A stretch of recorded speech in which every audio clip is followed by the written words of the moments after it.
here with 2015 Caldwell County quarterback Elijah Sindelar. Elijah, you wrapped up your recruitment sort of early, went ahead and gave Purdue your word. Just kind of recap, why exactly you did that. I know academics played a big role in it. Just kind of break it down on what happened there.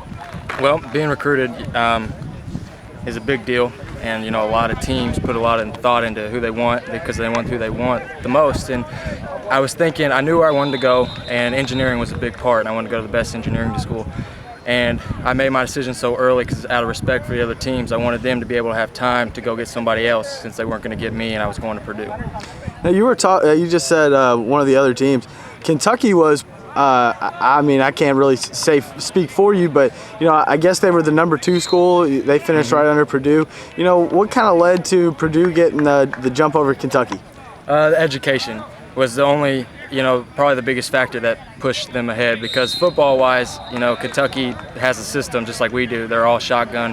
That would have been awesome to play with. So that was already ahead, and then it's just which one means more. Do I want to go to school just for football, or do I want to get a good education so if I don't happen to make it to the next level, I have a fallback? So I decided to go with the education was a little more important to me. What's your relationship like with the Purdue staff? Do you have any certain coaches that are really, you guys are kind of buddy-buddy, or, can you just kind of extend on what I'm talking about here? Yeah, Coach Shoup, the offensive coordinator, is awesome. He makes me laugh. And he's a really good coach. He incorporates everything into what he's coaching. He'll bring basketball, baseball, all the sports into football, and I really like that. And then Coach Parker, my recruiter, is probably the one I'm closest to.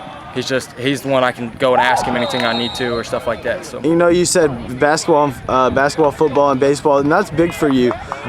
Since you play all 3 sports, how do you kind of keep it together playing sports all day long? It seems like it's nonstop for you, man. Yeah, I wouldn't have it any other way. If I didn't have sports, I probably would be doing stuff I shouldn't. And sports keeps me honest, keeps me humble, keeps me out of drugs, keeps me out of drinking, all that stuff. So I'm really thankful for sports. There has been some talk, and I've heard a few coaches along the recruiting trail say that there is a possibility you could go to the MLB and end up getting drafted at one point. Is that a big deal to you? Do you want to do that, or is it still kind of up in the air? I know you're a young man, so. Yeah, that's up in the air. I definitely am going to play football first, and then I'm going to see if I can pitch some maybe throughout maybe my sophomore, junior, senior year maybe. And then we'll see my options. If I do happen to get drafted by baseball and have a shot to go with football, I don't know what I'll do, but maybe I'll hopefully get one or the other. Have you talked to the baseball coaches at Purdue any? I haven't got a chance to yet, no. Okay, and as far as high school goes this year, you're kind of touted, you and Damian Harris, as the front runners for Mr. Football. How big of a deal is that to you? It's a big deal, but it's not, I'm playing for God. That's my number one reason. So rewards and awards aren't really that high on my totem. So, it would be a big honor. I would love to be Mr. Football, and I'm going to work for it. I'm going to give it my best, but my number one priority is give God the glory. Now, what about a state championship? Yeah. Now, I know that's a huge deal, right? Deal. Yeah, unfinished business, so I got to get back there and finish that. So that's our priority right now. You guys were one of the teams that were favored last year in 2A pretty much all year, and you guys got an early, I would call it early, by knocked out early by Murray. How much is that fuel for this year? A lot of fuel, and we shouldn't have lost that game, and stuff didn't go our way, and that's just football. It's sports. It's going to happen, but it's the way we bounce back that matters, and we really want to have this state championship this year. How have you been working on your game yourself? Your arm, your throwing motion. What have you done this off season to work on it? Who do you work with?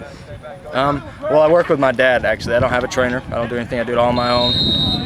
And we put buckets out, and I'll throw in buckets. I work on accuracy most of the time, and I'll just constantly do my drops with it so I can knock out my feet as I'm throwing. And then I have this kind of a tire hanging on a tree, and my dad will swing it, and I'll throw it into it while it's swinging. So I just do a lot of accuracy stuff. How many times a week do you work, on your accuracy? Every day except Sunday, probably. Okay. About 6 days, 5 to 6 days a week. What's next for you in Purdue? What do you mean? Will you visit? Is there any visits scheduled? for an official visit or anything? Have you even talked about that? Yeah, official visits will be after my senior season and their season. We'll have a bunch of 2015 guys come together at the same time for an official visit. I'll go up to some games this year to watch them, probably definitely during our bye week, which is I think in October maybe, I'm not sure, but I'll probably make it to 2 or 3 games. You know, you're going into a program that didn't get too many wins last year, I think only 2. You know, how do you plan to turn that around at Purdue? I'm just going to give it 110%. You know, it's up to God whether or not what He wants to do. I'm just there. I'm doing my work for the Lord, and if it's His will, it'll turn around itself. Okay, one more question. Are you 100% committed to Purdue? There's no chance you're going to go anywhere else. It's over, right? Yes, sir.